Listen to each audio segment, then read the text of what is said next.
மக்கள் தீர்ப்பு செய்திகள் வாசிப்பது உங்கள் லலிதா ரவி.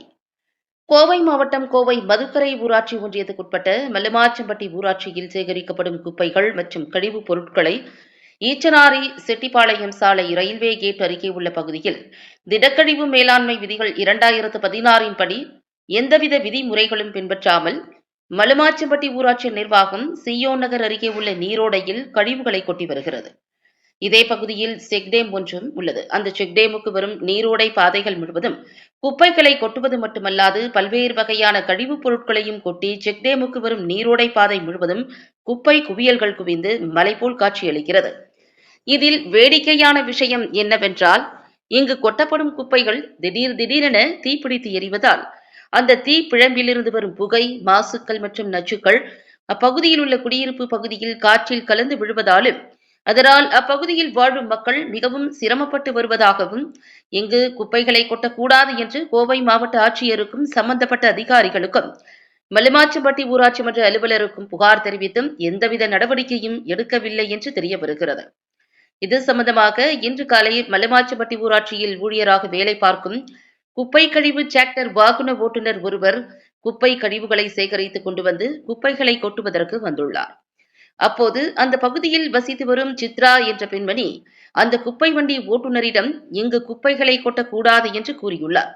அதை கேட்காமல், நான் இங்குதான் குப்பைகளை கொட்டுவேன், உன்னால் என்ன செய்ய முடியும் என்று பிடிவாதம் பிடித்த மல்லமாச்சம்பட்டி ஊராட்சியின் குப்பை வண்டியை ஓட்டி வந்த டிராக்டர் டிரைவர் சித்ரா என்ற அந்த பெண்மணியை ஒருமையில் பேசியது மட்டுமல்லாது தகாத வார்த்தைகளை பயன்படுத்தியும், சட்டையை கழட்டி வைத்துவிட்டு வந்தேன் என்றால் உன் நிலைமை வேறு மாதிரியாகும் என்று கொலை மிரட்டல் விடுத்ததாக சித்ரா என்ற பெண்மணிக்கு ஆதரவாக மறுமலர்ச்சி மக்கள் இயக்கத்தின் நிறுவன தலைவர் கோவை ஈஸ்வரன் மற்றும் மறுமலர்ச்சி மக்கள் இயக்கத்தின் நிர்வாகிகள் மற்றும் சியோன் நகர் பகுதியைச் சேர்ந்த சமூக ஆர்வலர்கள் உட்பட ஏராளமானோர் திரண்டு வந்து கோவை மாவட்ட ஆட்சியரை சந்தித்து மனு கொடுக்க வந்தனர். அப்போது மறுமலர்ச்சி மக்கள் இயக்கத்தின் நிறுவன தலைவரும் குப்பை வண்டியை தடுத்து நிறுத்த முயன்ற பெண்மணி, சமூக ஆர்வலர் சித்ரா ஆகியோர் மக்கள் தீர்ப்பு செய்திகளுக்காக சிறப்பு பேட்டி அளித்தனர்.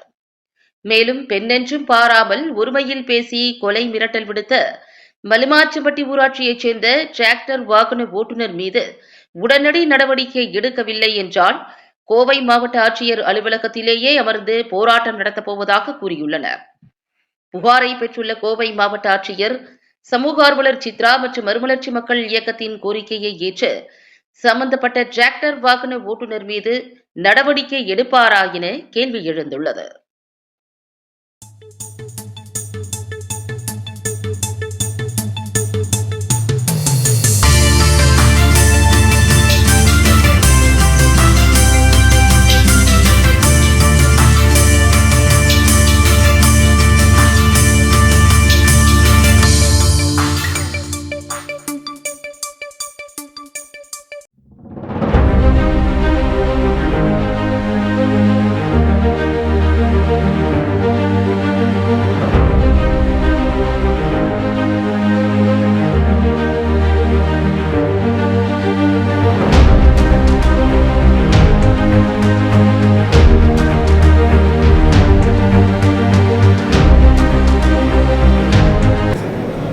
கோயம்புத்தூரில் இருக்கிற மல்லமாச்சம்பட்டி ஊராட்சியில் ஈச்சனாரியில் இருந்து செட்டிப்பாளையம் செல்லுகின்ற சாலையில் நீர்நிலை பகுதியில் சட்டவிரோதமாக கடந்த 2 ஆண்டுகளாக மல்லமாச்சம்பட்டி ஊராட்சி குப்பைகளை கொட்டி வருகிறது. நீர்நிலை பகுதியில் குப்பை கிடங்கு அமைப்பதோ குப்பை மேலாண்மை கிடங்கு அமைப்பதோ தவறு என்று திடக்கழிவு மேலாண்மை விதிகள் கூறியிருந்தும் கூட விதிகளுக்கு புறம்பாக, சட்டத்திற்கு புறம்பாக ஒரு ஊராட்சி நிர்வாகம் நடந்து கொள்வது என்பது வேடிக்கையானது, வேதனையானது. இந்த நிலையில் கடந்த 1 வார காலமாக தீப்பிடித்து மக்கள் வாழவே முடியாத ஒரு சூழ்நிலையில் பதட்டத்தில் அங்கே வசித்துக் கொண்டிருக்கிறார்கள். இன்றைக்கு காலையில் குப்பை கொட்ட வந்தது. அதை தடுத்து நிறுத்தி இந்த பகுதியில் குப்பை கொட்டினால் எங்களால் வாழ இயலவில்லை, இது நீர்நிலை பகுதி, இதற்கான அனுமதி உங்களிடம் இருக்கிறதா என்று கேள்வி கேட்ட ஒரு சாதாரண பெண்மணியை உன்னை கொன்று விடுவேன் என்று மிரட்டியிருக்கிறார் அந்த ஊராட்சியினுடைய ஒரு ஊழியர். அவங்களால பதட்டப்பட்டு அங்கே இருக்க முடியாமல் கடுமையான மன உளைச்சலுக்கு உள்ளாகி இருக்கிறார். இப்போது மாவட்ட ஆட்சியரிடத்திலே இதை பற்றி புகார் தெரிவிப்பதற்காக நாங்கள் வந்திருக்கின்றோம். எங்கள் புகாரின் மீது உடனடியாக ஒரு முடிவை சொல்ல வேண்டும் என்று நாங்கள் கேட்டுக்கொள்கின்றோம். ஏன்னா அங்கே போய் எங்களால் இருக்க முடியல. இப்போ மாவட்ட ஆட்சியர் அலுவலகத்தில் இதே மாதிரி குப்பையை கொட்டி தீயடிச்சா இங்கே அலுவலகம் நடத்த முடியுமா? இங்கே மாவட்ட ஆட்சித்தலைவர் இருக்க முடியுமா? யோசிச்சு பாருங்க. அப்போ சாதாரண மக்கள்னா ஒன்று கேள்வி கேட்க முடியாது, என்ன வேணா பண்ணலாம் நினச்சிட்டு பண்ணுறீங்க. கேள்வி கேட்டால் கொண்டு போடுவோன்னு மிரட்டுறீங்க. என்ன அயோக்கியத்தனம் இது? கேள்வி கேட்கறதுக்கு யாரும் இல்லைன்னு நினச்சிட்டு இருக்கிறீங்களா? இப்போ நாங்கள் புகார் கொடுக்குறோம். எங்கள் புகாரின் மீது உடனடியாக நடவடிக்கை எடுத்து எங்களுக்கு ஒரு தீர்வை சொல்லவில்லை என்றால் எங்களின் பாதுகாப்பு கோரி இதே மாவட்ட ஆட்சியர் அலுவலகத்தில் தொடர்ந்து உண்ணாவிரதம் இருக்கப் போகிறோம் என்பதை நான் தெரிவித்துக் கொள்கின்றேன். தொடர்ந்து அந்த குப்பை கிடங்கு வந்து பல நாட்களாக எரிஞ்சிட்டே இருக்குது. ராத்திரி நேரத்தில் திடீர்னு பயங்கரமாக நெருப்பு பிளம்பு வந்து பயங்கரமாக வந்துட்டு இருக்குங்க. அண்டை மாநிலத்திலிருந்து வந்து மருத்துவ கழிவுகளாக கொட்டுறாங்கன்னு சொல்லி புகார் வந்திருக்கு. இது எப்படி பார்க்குறீங்க? எல்லா கழிவுகளும் அங்கே கொட்டுறாங்க. யாருக்கு தெரியும் எங்கே எந்த வண்டி வருதுன்னு? மக்கள் எப்படி பார்த்துக்கிட்டே இருக்க முடியும்? அதனால இது வந்து உடனடியாக நடவடிக்கை எடுக்கணும். எப்படி அந்த இடத்துல கொட்டுறதுக்கு அனுமதிச்சிங்க? ஊராட்சியே கொட்டக்கூடாது, வெளியிலிருந்து வர்றது அப்புறம் இருக்கட்டும். ஊராட்சியை எப்படி கொட்ட முடியும்? நீர்நிலை பகுதியில் ஒரு குப்பை கிடங்கு மேலாண்மை செய்யறதுக்கு எந்த இடத்துல அமைக்கலாம்ங்கிறது திடக்கழிவு மேலாண்மை விதிகள் இருக்கு. அந்த விதிகளை மீறி விதிகளுக்கு புறம்பாக ஊராட்சி நிர்வாகம் நடந்துட்டு இருக்காங்க. ஒரு அரசாங்கம் விதித்த விதிகளை மீறி இருக்கிறது. இதுதான் பிரச்சனை. ஸோ இப்போ வந்து மாவட்ட ஆட்சியரை சந்திக்க வந்திருக்கீங்க. இந்த நடவடிக்கை எடுக்கலைன்னா அடுத்த கட்டமாக என்ன பண்ணலாம்? அடுத்த கட்டமாக இல்லை, இங்கே தான் உட்கார போகிறோம்.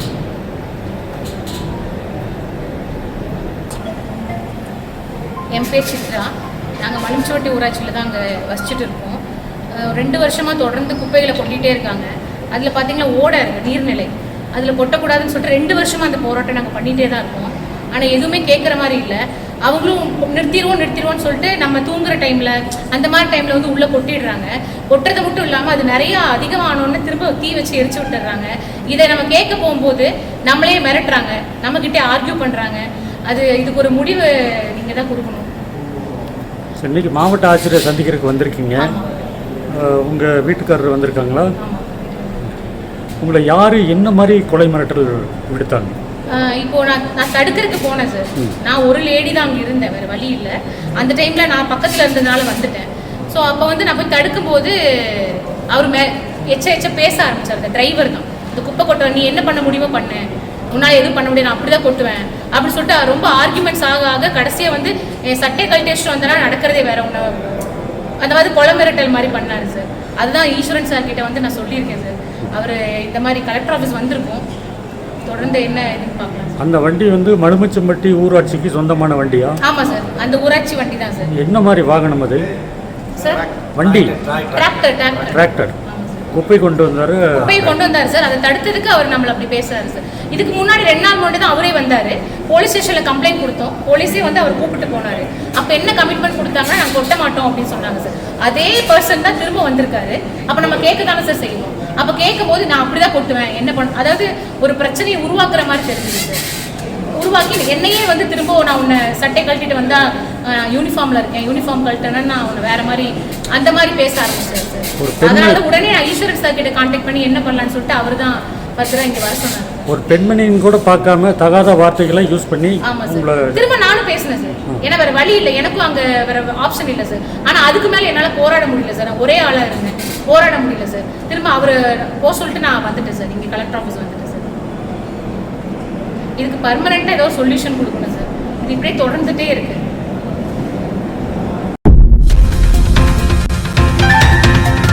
மக்கள் தீர்ப்பு செய்திகளுக்காக கோவையிலிருந்து எக்ஸ்க்ளூசிவ் ஒளிப்பதிவுடன் செய்தி ஆசிரியர் அதிரடி காளிதாஸ்.